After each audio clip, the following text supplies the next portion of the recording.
Playing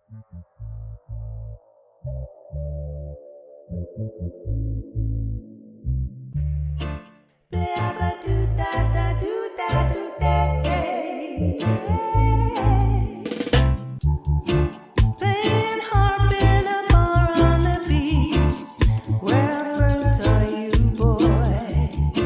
Seemed so shy, you avoided my eye. I didn't dare to approach you that night, so I watched from afar. I didn't know that we'd meet again. Oh yeah. Well, all right. I hope that everybody enjoyed meeting our local boy Matt and learning a little bit more about all of his music and goings on. And now on the porch, we've got from all the way across the pond in Wales, Miss Jenny Stevens and her ukulele. And I think you all are in for a treat. Let's go talk to Jenny for a bit. Hello, thank you so much for having me on the show. It's lovely to be here. My name is Jenny Stevens, aka the Ukulele Girl, and you can find me all over social media being ridiculous with people and talking about ukuleles. Would you care to tell us how in the world did you get that nickname of the Ukulele Girl? That is so cute. It happened quite by accident, actually. I used to do many years ago, I used to do little jazz gigs in this gorgeous little coffee bar in a little village just up the road here in Wales. And I would just use my own name, Jenny Stevens, didn't have a stage name or anything like that. And I got quite well known for doing those gigs by the regulars. But for some reason, they never called me by my name. Like I'd walk in the building and they'd go, "Oh, you're the ukulele girl." And it was, it was quite funny. And then eventually I said to one of them, "Do you know what? I might have to just use that as my name because that's what everybody says. Oh, it's the ukulele girl." Well, and it's really cool that they did that because it's sort of like, you're going and entertaining everybody. And you don't get actually adopted by a group until they give you a nickname. I mean, it's just sort of like, the ukulele girl, but you were their ukulele girl and they knew that you were coming. I used to really love it. Like it just made me feel really at home. So just, from then on, I just was known as the ukulele girl. Nobody used to call me by my name. Now, how did you start with the ukulele? Well, do you know what? It was completely by accident. I grew up playing the guitar, the piano, singing. We were quite a musical family. So I always had instruments over the years. But what it was, my dad is notoriously difficult to buy presents for, right? His birthday or Christmas, me and my two sisters, Anna and Sandy, we'll be messaging each other going, "Oh, what are we going to buy, Dad? Like, he's got everything he needs. What can we possibly get him?"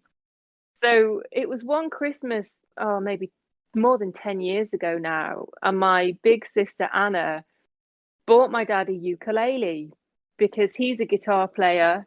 And she thought, "Oh, this will be like a fun, silly present." And it was one of the real little ones with like pineapples and things on it, like a real silly one. And I thought, "Oh, that's a cute little instrument." Like I'd never really seen one before. I'd never played one before, but I picked it up, and I don't know if you've ever picked up a ukulele, but they're really easy to play. Like sometimes you just need one or two fingers to put on the fretboard and that's a chord. So I thought, "Oh, I kind of like this cute little thing." And then a few weeks later, I was in a music shop buying some congas with my then partner, and I saw this whole rack of ukuleles. And I was like, "Do you know what? I'm going to buy myself one of them." So I still have it. I still have this little blue ukulele, which cost me £16, which is like, I don't know the conversion rate, but maybe like $16. And I learnt to play it on the journey home in the car while my partner was driving. There was me trying to learn how to play the ukulele. That was it.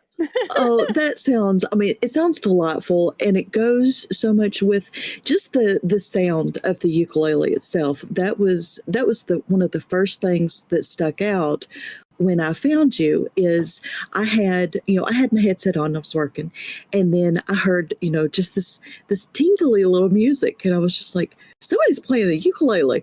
And so I flipped over and I was just like, oh, she's just darling. And she's playing the ukulele. This is great. You know what I love about it is not many people actually play them these days. Like, and when you do see somebody playing a ukulele, it's often quite a jokey instrument. Like, people will use it to do kind of comedy songs and things. But I mean, I just see it as just a really, like you said, it just sounds darling. It's just a gorgeous Yeah, and sound. it's one that you don't expect. It's one of the most haunting songs that I have heard is Somewhere Over the Rainbow, played on ukulele. Have you heard that? Yeah, I do that one. Some Over the Rainbow. I do that one. Yeah, I mean, you can take quite unassuming songs and pop them on a ukulele and give them a whole new dimension. And that's what I was really known for when I was, still just the ukulele girl doing those little jazz gigs. That's what I was known for doing, putting old songs in new skins, I used to call it. So I'd play something like Will You Still Love Me Tomorrow it's by Carole King, that one, isn't it? And I'd play it in like a little reggae kind of ballad style on the uke, and people just loved that newness about Oh, it. that is absolutely wonderful. And one of the things that we're so big on out here is putting that raw authenticity with music, because, it's things get so cluttered down with, you know, life and trying to move forward and all of this. And as bad as all of the lockdowns have been, one actual little bit of silver lining that has come out of them is people are getting back to the actual authenticity. We're starting to remember that people are people, and what you and a lot of other musicians are doing right now is just, it's not only is it really driving it home, but it's encouraging people through it. It's I was telling one of my buddies, it's like doing the audio version of a victory garden, and it's so much help to everybody. And I don't think a lot of musicians really realize what you're doing for everybody's hearts right now, and it's just That's wonderful. lovely. That's so nice to hear. I mean, let me tell you, we're doing it for quite selfish reasons, but it's lovely that other people are getting something out of what we're doing. And it's funny you should bring this up, because I was chatting about this last night on Twitter with my fellow Band Lab family, I call them. That's where I started recording back in 2020 when lockdown started. I found this little website, and just thought it might be like a fun place to record some songs, just to relieve the boredom of lockdown. And I quickly realized that actually BandLab, this place I'd never heard of before, is full of amazing musicians who, just like me, all of a sudden found themselves locked down. That they could be in Australia, they could be in Pennsylvania, they could be in France, but we were all in the same position. And all of a sudden, we could no longer go out and gig.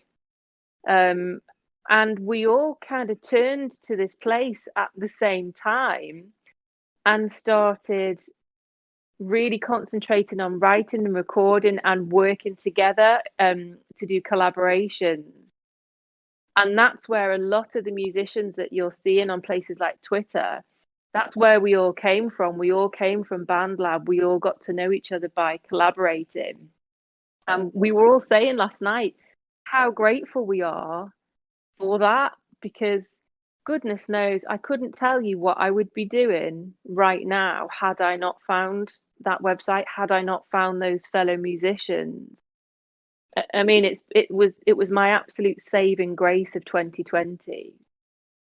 Well, I am so glad that you have found that. And really quick, everybody, when we are done talking, definitely check out Jenny's entry in our merch page, and I will have a link to all of those areas that she's talking about. If you are new, if you are wanting to be able to work on music with other people, inspiration, music talk, anything like that, we will get you sent straight over there, and you can meet wonderful people like her and all of these people that are working on collabs right now.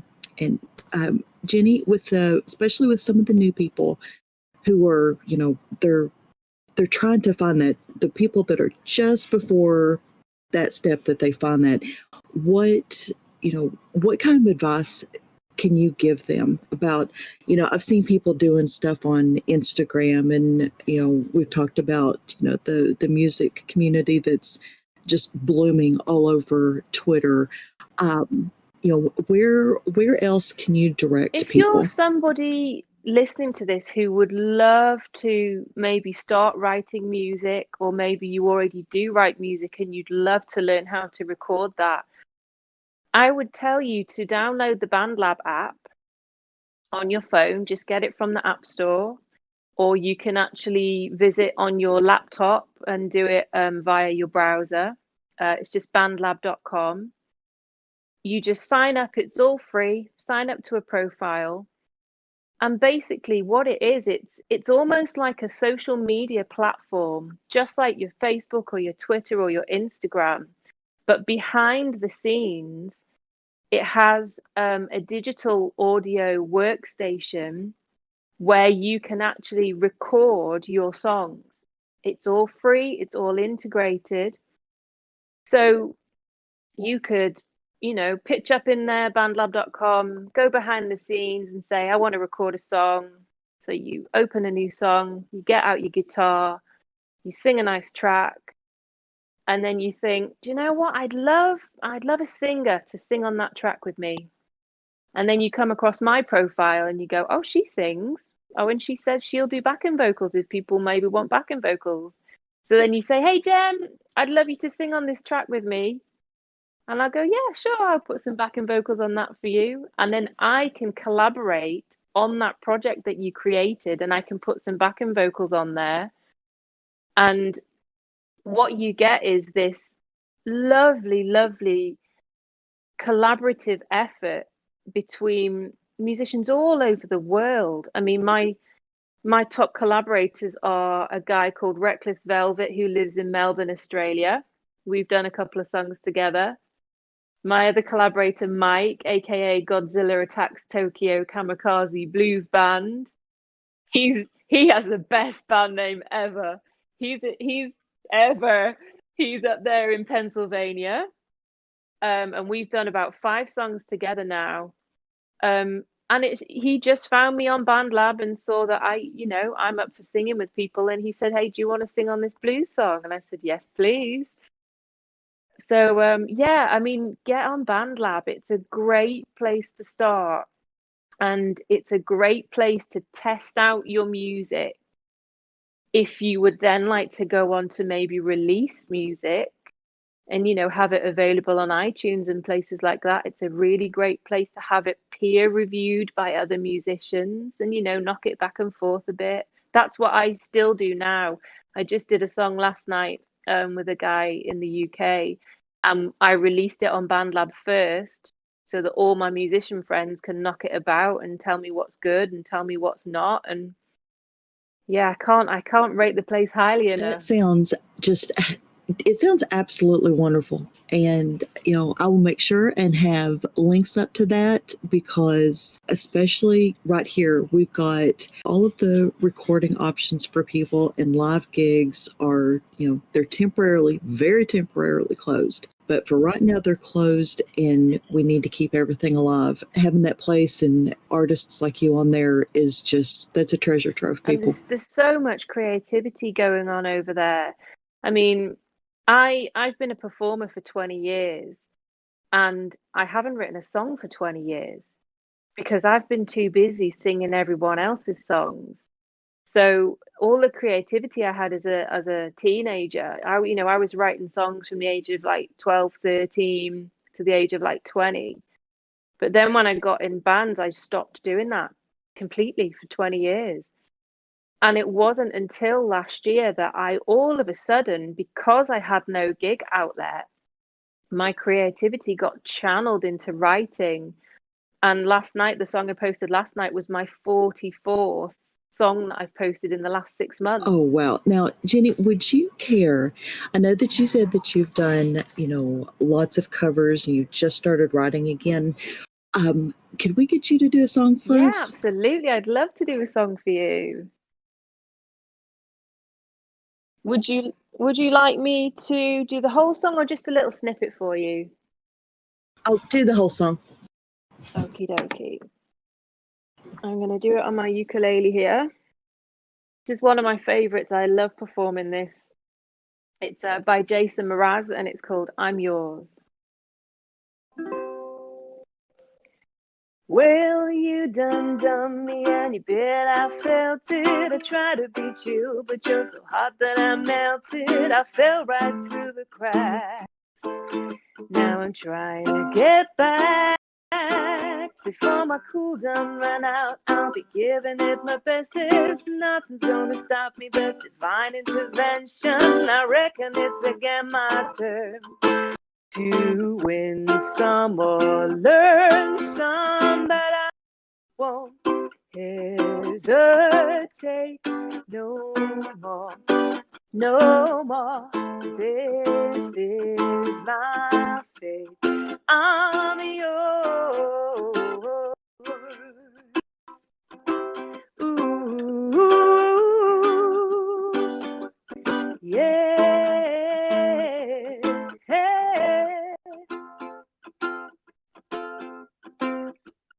Open up your mind and be like me. Open up your plans and damn, you're free. Look into your heart and you'll find love, love, love, love. Listen to the music of the moment people dance and sing. We're just one big family. It's your God-forsaken right to be love, love, love, love, love.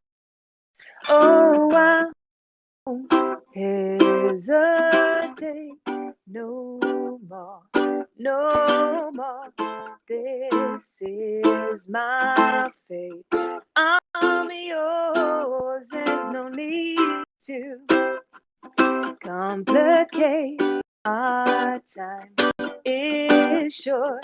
This is my fate. I'm yours. Open up your mind and be like me. Open up your plans and damn, you're free. Look into your heart and you'll find that sky is yours. So please don't, please don't, please don't. There's no need to complicate, 'cause our time is short and this is our fate. I'm yours. Thank you so much. That sounded absolutely beautiful, honey. It's actually one of my personal favorite songs, and I have never ever heard that on a ukulele before. Oh, And I'm so glad I could play it for you then. thank you. There is something about.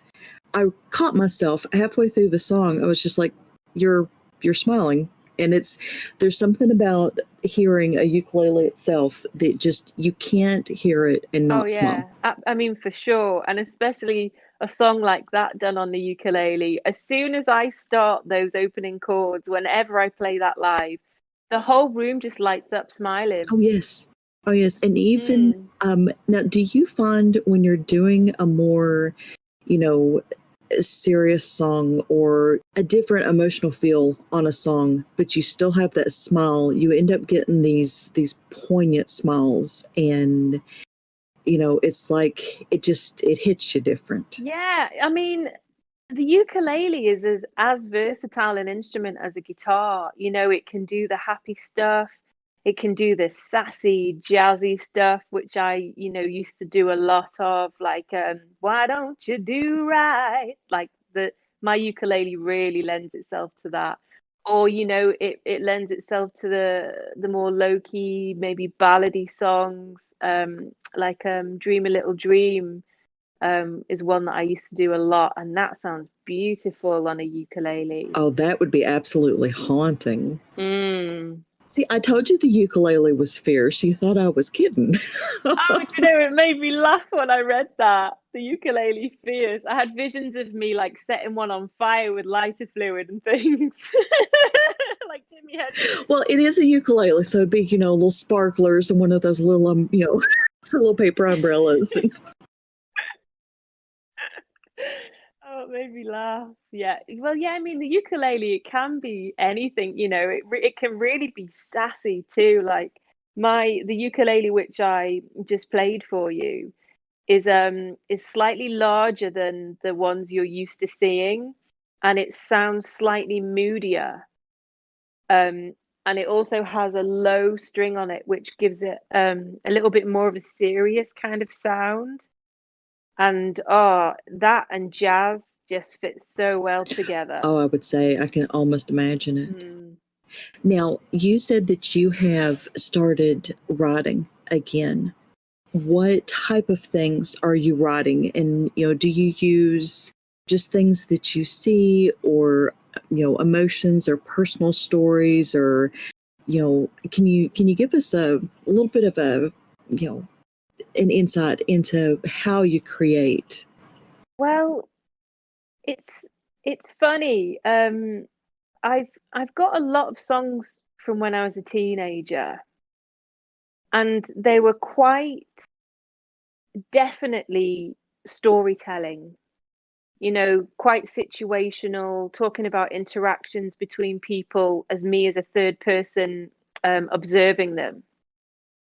Like one of my songs from way back when is called Billy Liar, and it's about this no good, cheating boyfriend, and it's me telling this situational story about all these different things that happened, and you can imagine the different scenes. But now when I'm writing, it's very first person. It's very to do with emotions. And a lot of the songs that I've written over the last 6 months are about past relationships. It's quite funny. The running joke on Twitter amongst me and my friends is that I'm always bashing my ex-boyfriends in my songs.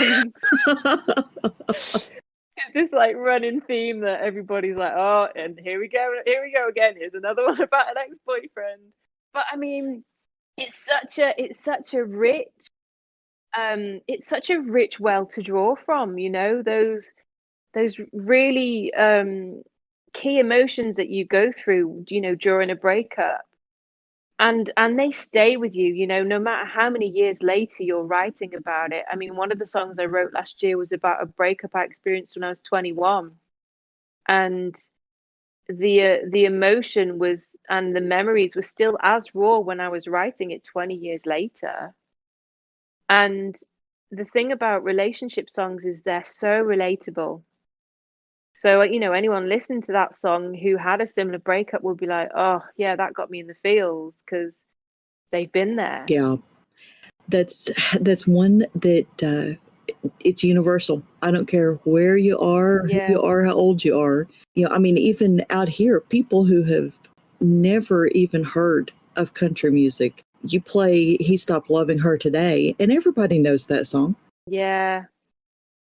I mean, it's genreless, it's boundaryless, doesn't matter how old you are, everyone's had their heart broken.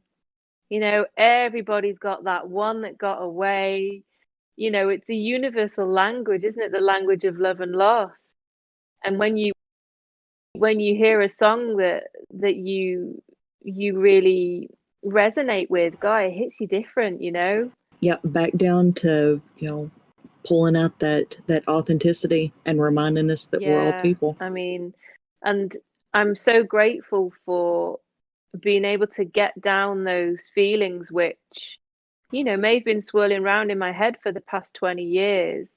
And now I've got them all down nice and neatly in black and white. And it helps you, it helps you know how to feel about them. And then you can move on, then you can go, okay, now I'll talk about something else. Yeah.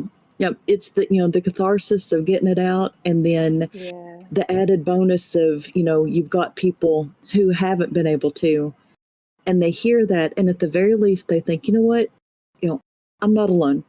I'm not Yeah. foolish. I'm not silly. I'm just a person, just like this person singing, just like that person down the road.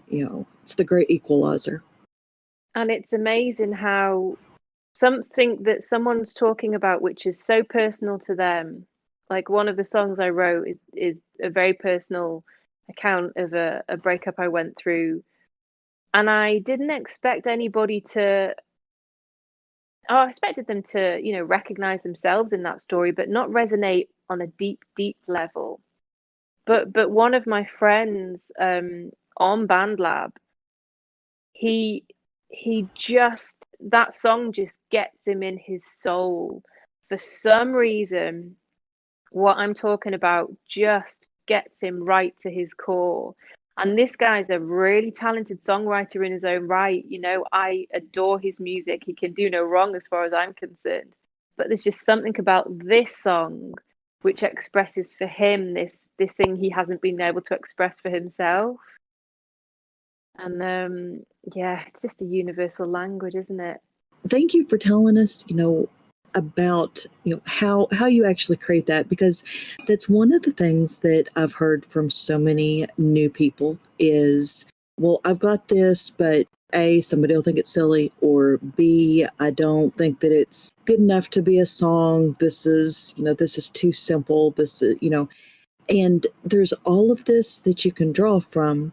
And it just, sometimes it seems like you've just got to have somebody say, I've been there, this is what I did, just get it out. Well, songwriting is not much different from anything else that you would like to be good at or excel at. The first day that we rock up to the gym, we don't pick up a 20-pound weight, we pick up a 2-pound weight and we lift it maybe 5 times. And you have to do that a lot before you can go in and pick up that 20-pound weight and everybody goes, oh gosh, look at them picking up that big weight. Songwriting is just the same. I've been writing songs since I was 13, and some of them will never see the light of day because they're not great, but you refine it.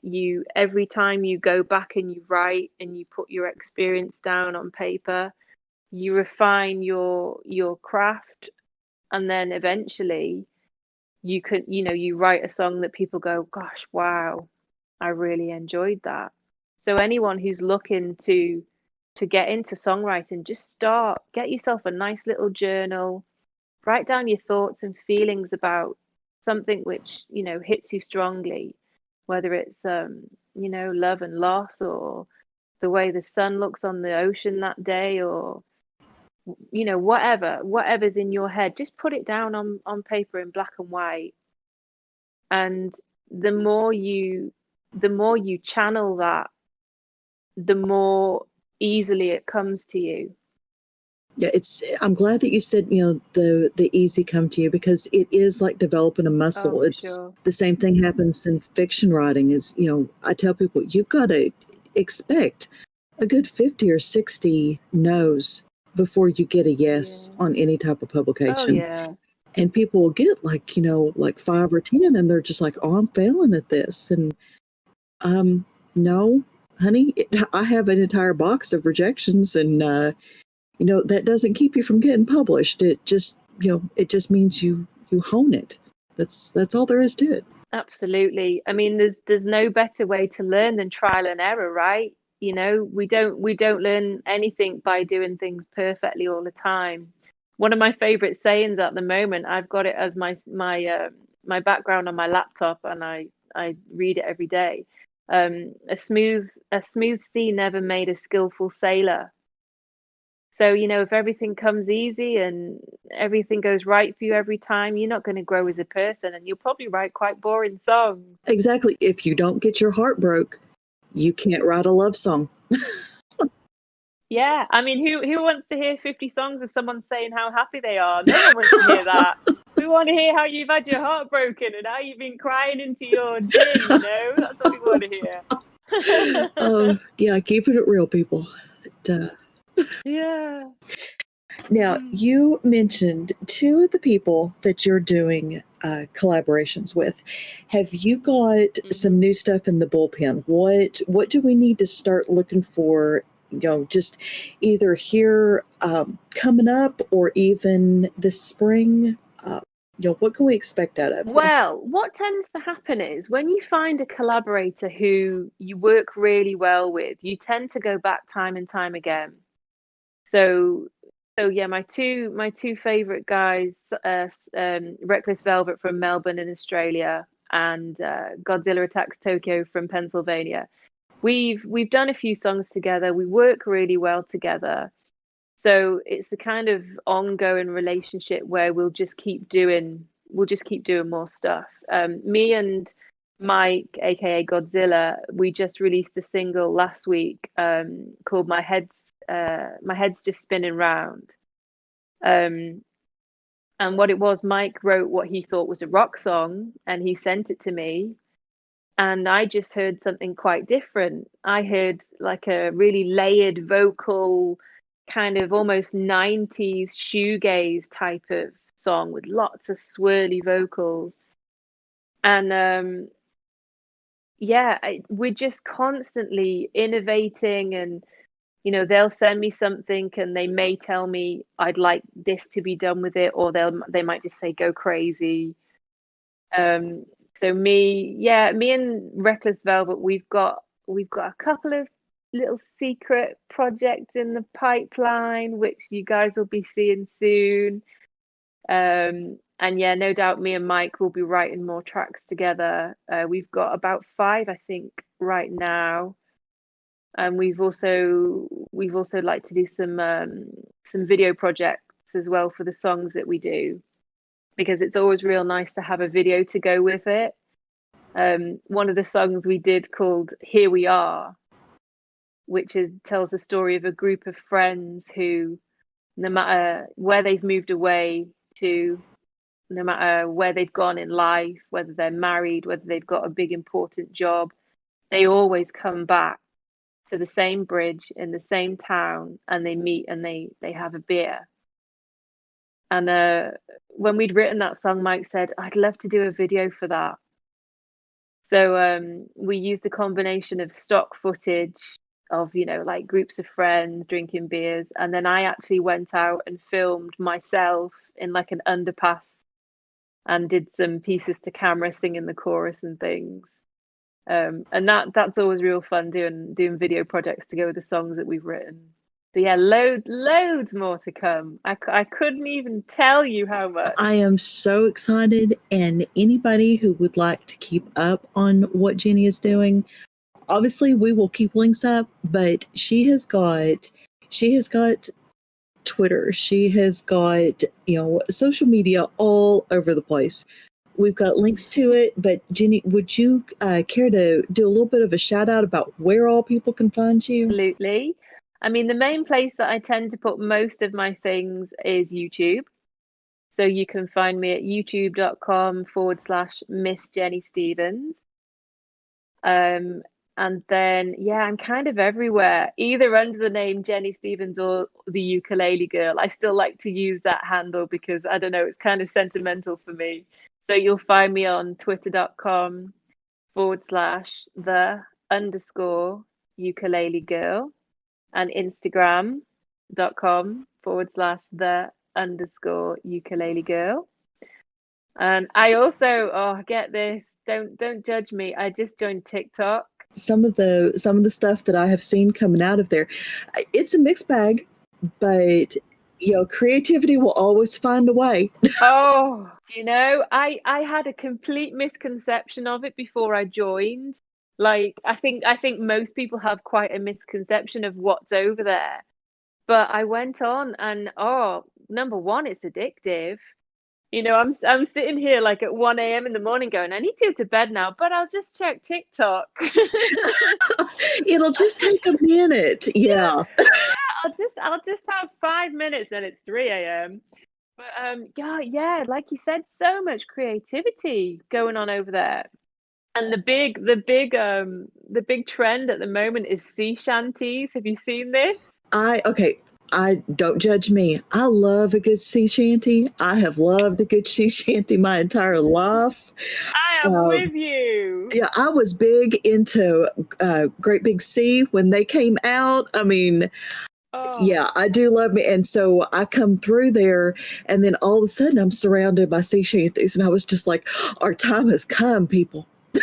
It was like I logged in expecting to see all this cool like rap and stuff, and I was like, oh, there's sea shanty on my homepage. What's going on here? Click. Have you seen those four guys standing together? Oh, it's probably one of the biggest TikToks of it right now. I don't know where they're standing, but there's four fellers that are standing and just singing an old classic. And about rum, that's going to narrow it down for you, I'm sure. Yes, I have. Yeah, But yeah, I've seen that.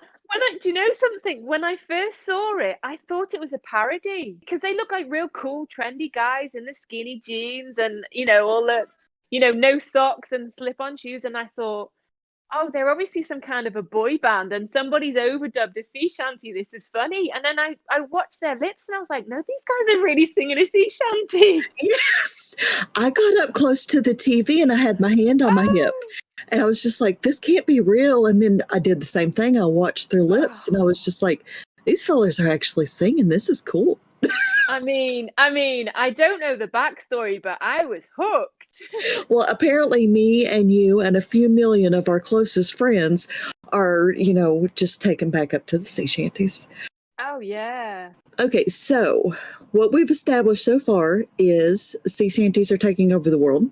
Uh-huh. And we need to have a great big list of social media outlets to be able to find you on, because it sounds like you and your collaborators are just cranking stuff out. Would you care to give us a little list? And are you doing anything on Instagram? I keep seeing people doing live shows on Instagram. That is my next thing.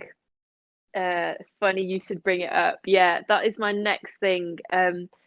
Obviously because we're all kind of missing performing, right now. It's lovely doing all of the writing, but what's the point in having all of these great songs if you can't perform them? So I kind of became aware through meeting all these great musicians on Twitter that some of them have been doing Instagram live gigs. So they will literally just stream from their home, from their spare bedroom or their living room or whatever. They'll set up a little bit of a stage area, and they'll do maybe like a half an hour or 40-minute gig where they'll play songs. I caught a friend of mine's gig, Lee Thomas from Melbourne, last week. He was doing a little, it was 4 p.m. his time and it was 5 a.m. my time. And I just so happened to still be awake because I was talking to a collaborator in Louisiana. So I was still awake at 5 a.m. and I was like, I'm just going to take in a little bit of this gig for 5 minutes. Just 5 minutes. Just 5 minutes. Yeah. 6 songs later, I was like, I really need to go to sleep now. But it was great. It was a really great learning experience for me because I've never seen an Instagram live gig before. And I thought, yeah, that's definitely something that I could see myself doing.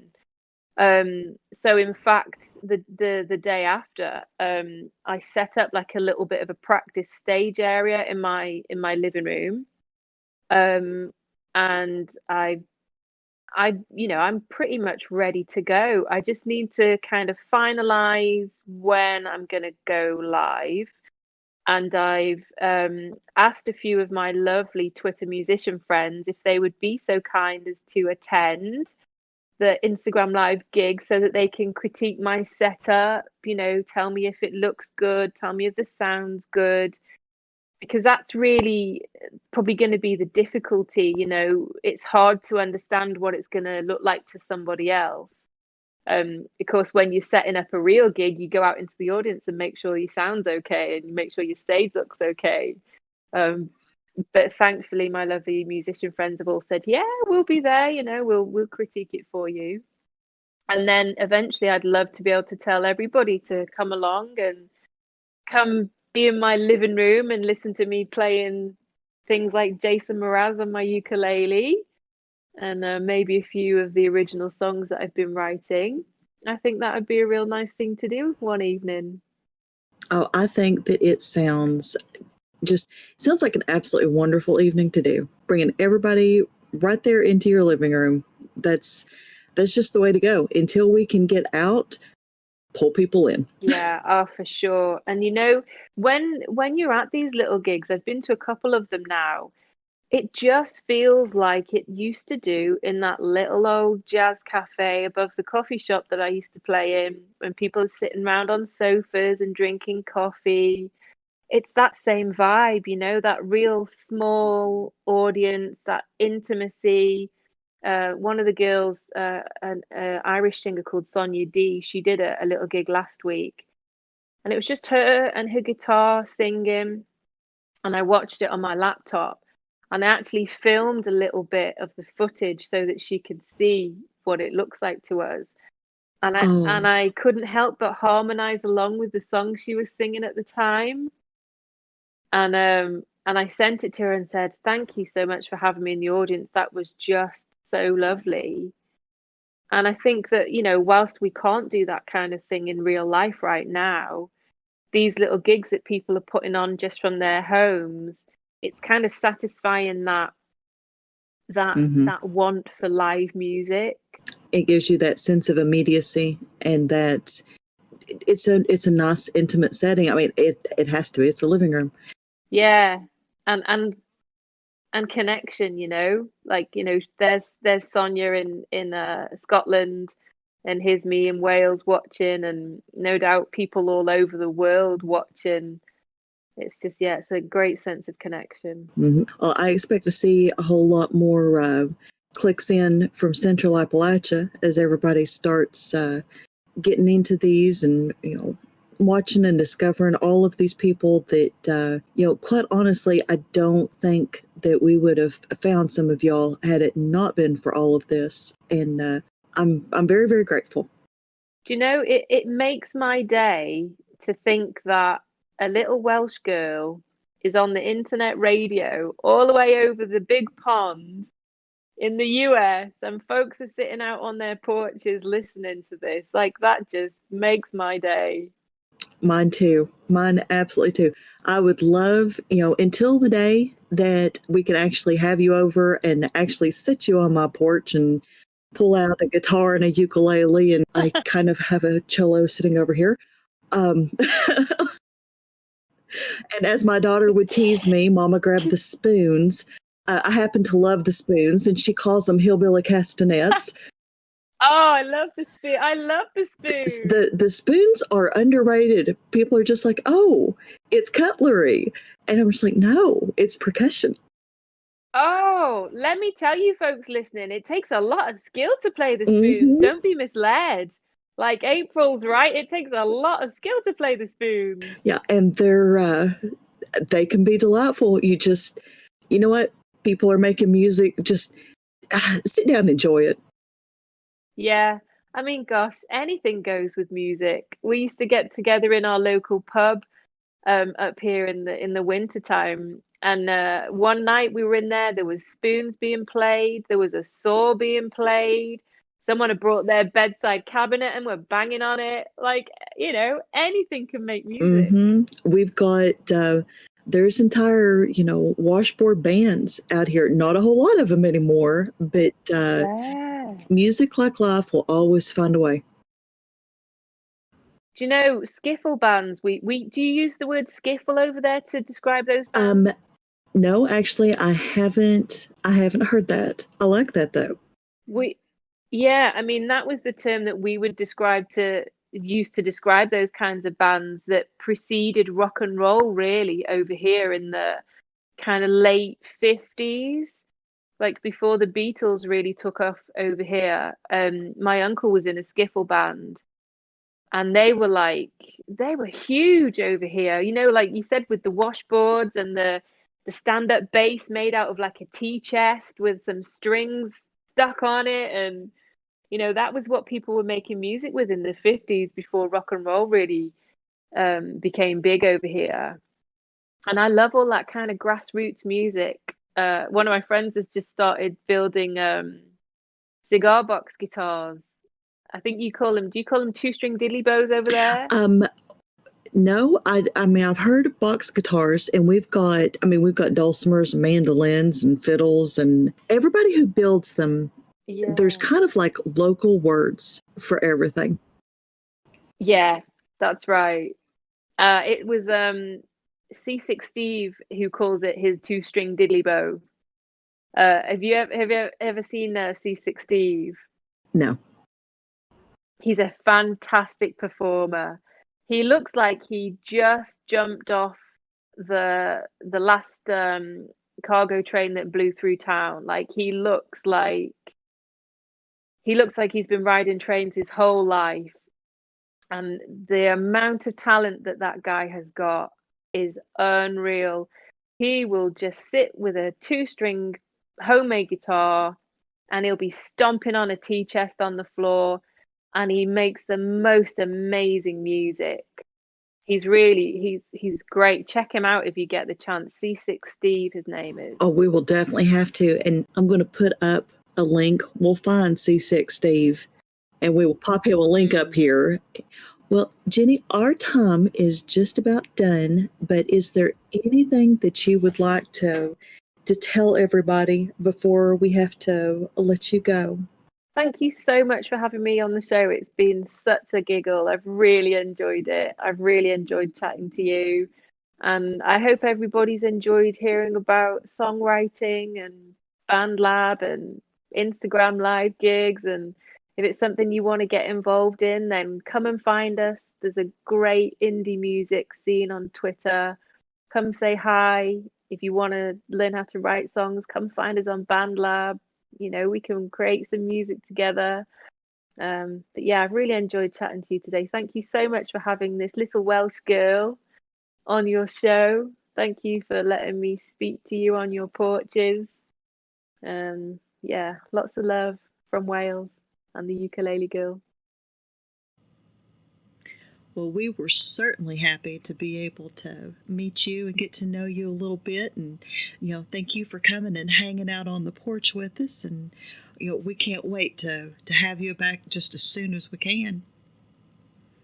Well, everybody, that's our last interview on the porch for this week. And I'm so happy that you joined us. And I hope that you had fun. And make sure, check on the merch page and find the information on how to get a hold of our musicians, and join us again, because every week we're going to be talking to musicians and bands and authors. And if you've got anybody who you'd like us to try and talk to, by all means, just let us know. And keep smiling. We've got brighter days right before you know it.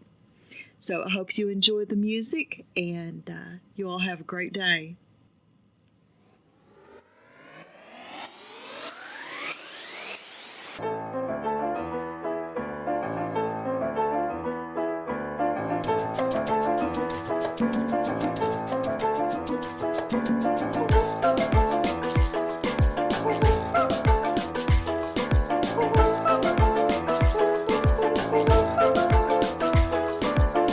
You say you love me, baby, but then you go and make me cry. You say I'm special, then you give some other girl the eye. When we're together, you don't cherish me and treat me right. I don't appreciate the dumb excuses you supply.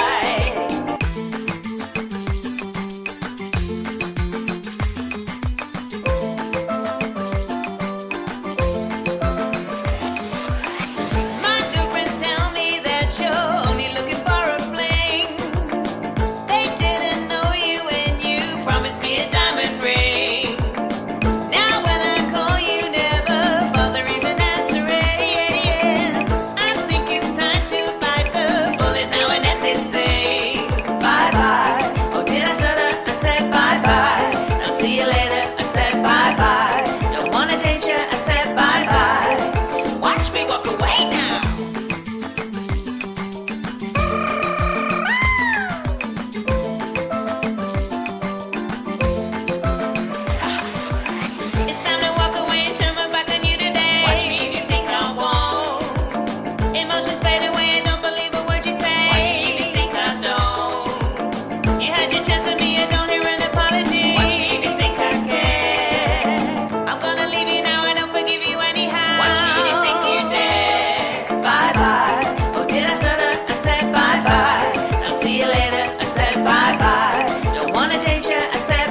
you think you are, boy?